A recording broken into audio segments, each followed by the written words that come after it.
Iconic and underrated WWE storylines that were dropped too soon. A storyline can either make or break the game in the wrestling industry. Guessing what the audience might want is one thing, and executing it perfectly on the screen is another. Over the years, WWE has crafted many storylines that have formed an instant connection with fans and kept them glued to their screens for months, or in some cases, years. On the other hand, many sagas were forgotten in a heart due to their lackluster nature. Then, there were some narratives that seemed intriguing to the wrestling fanatic, but were not pursued by the Stamford-based promotion for a host of reasons. Today's video is about those instances. Join us now as we look at 10 iconic and underrated WWE storylines that were dropped too soon. Before we go into our explanation, we have a very small request. If you like our content, please support us by subscribing to our channel. This is a small click for you, but for us, it means a lot. Thank you. Let's begin.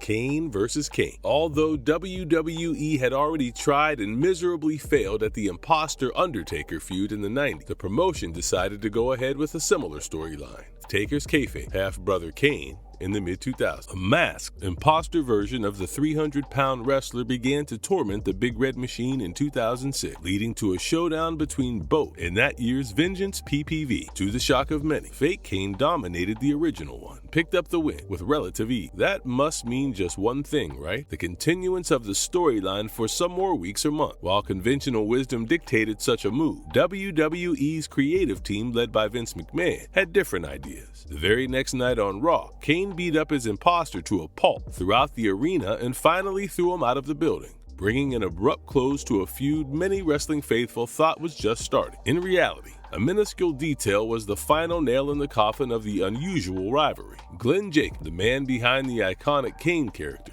revealed later that McMahon wasn't impressed with the wig of the duplicate version. Hence, he decided to pull the plug on the storyline altogether.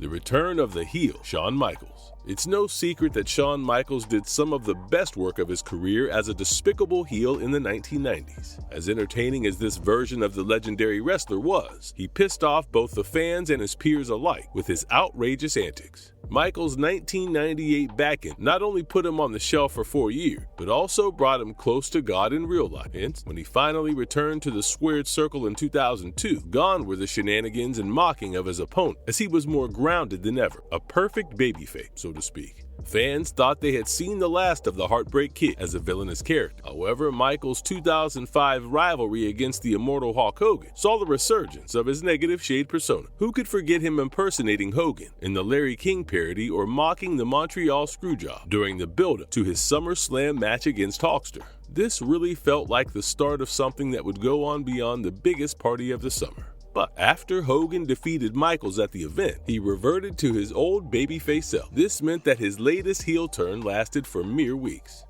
A triple threat match here tonight. Hey, wait a minute, there's... Triple H!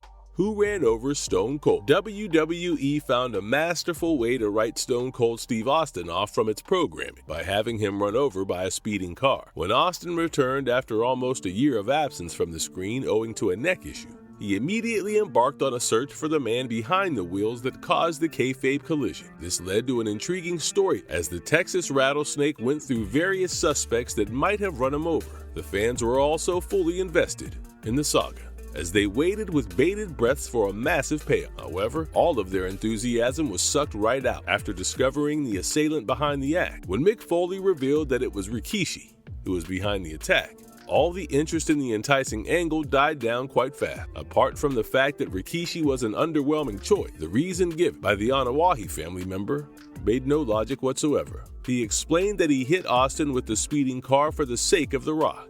And just like that, a promising storyline that had so much potential went up in flames due to poor creative choices from WWE higher-ups. Whenever there is an example given for the wrestling juggernaut screwing up a storyline, this one ranks at the very top for obvious reasons.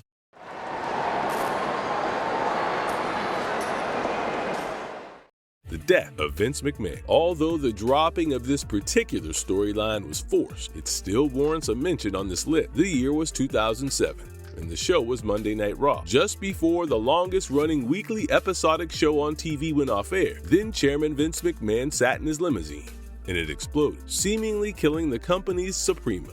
What was to follow was a witch hunt for the person behind the heinous act. The next week's episode of The Red Brand and SmackDown saw various WWE superstars offer their condolences to their seemingly dead boss. This saga was to drag on for the entirety of that year's summer, with a kayfabe scramble for the guilty party. However, the untimely death of wrestler Chris Benoit meant that WWE had no option but to do away with the planned storyline, and McMahon appeared on the June 25, 2007 episode of Raw and confirmed that his death was part of an elaborate angle. Head to our video about the tragic death of wrestler to learn about Benoit's double murder-suicide in detail. Anyway, Mr. McMahon was forced to appear on TV, and the Stamford-based promotion went ahead with his illegitimate son storyline instead. One has to wonder how things would have panned out if the former chairman's kayfabe death angle was pursued, were it not for the unforeseen circumstances.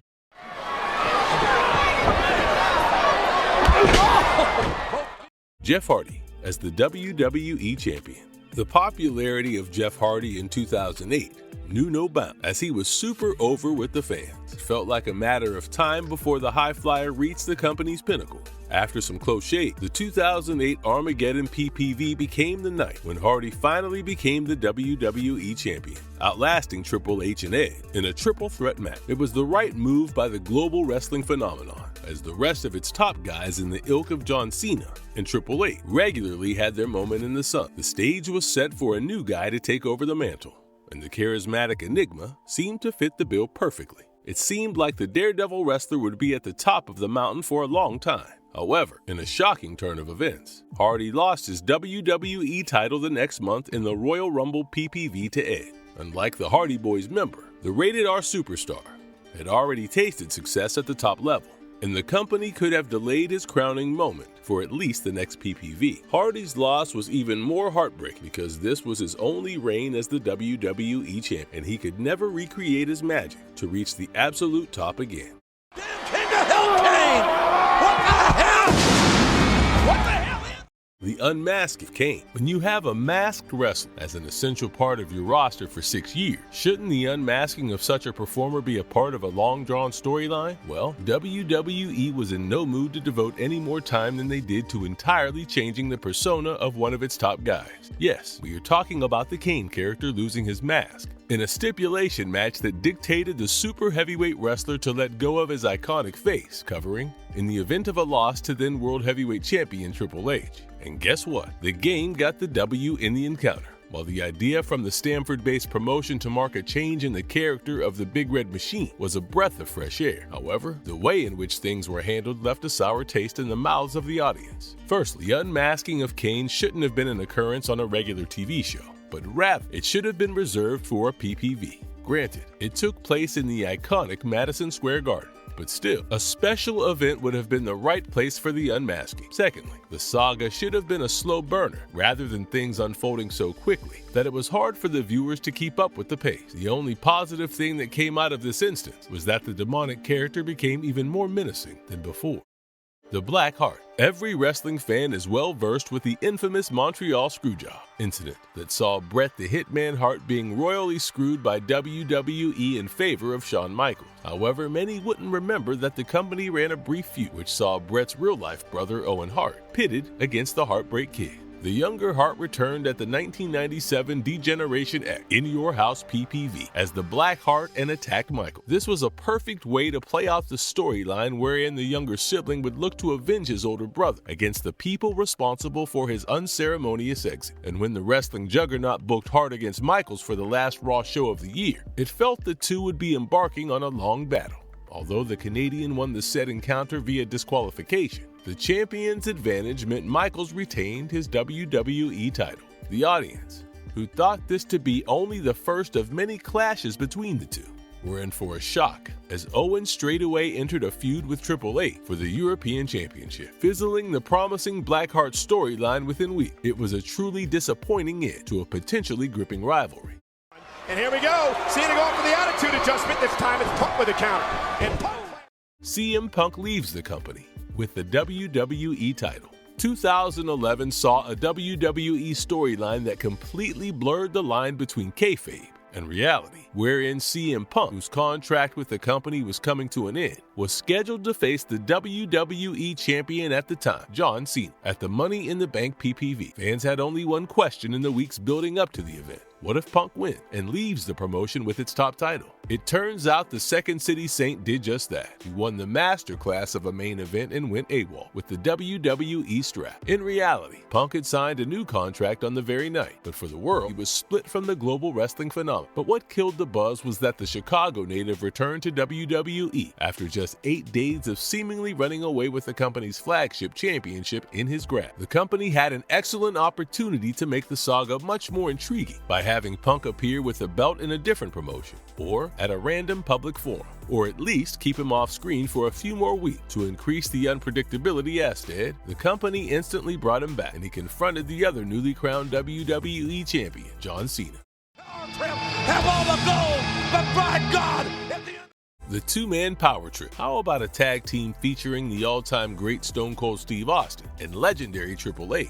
Yes, please. What if the duo is heel and a menace to the rest of the roster? That would be a double yes for many wrestling fanatics. Hence, fans were excited after the WrestleMania 17 event when Austin and the Game joined hands to form the two-man power trip. The villainous alliance destroyed any and every moving thing in their sight, dismantling established tag teams like the Brothers of Destruction and the Hardy Boys. The two even won the tag team championship, and it seemed like this unlikely duo would continue to wreak havoc in WWE for the foreseeable future. Austin and Hunter were set to defend their tag straps against the duo of Chris Jericho and Chris Benoit in a 2001 edition of Monday Night Raw. That's when disaster, as the Cerebral Assassin, tore his quad and went on the shelf for months. It's a shame because the current chief content officer of WWE and the Texas Rattlesnake hit it out of the park each time they stepped into the squared circle together. Unfortunately, it would be a case of what could have been for this dangerous team.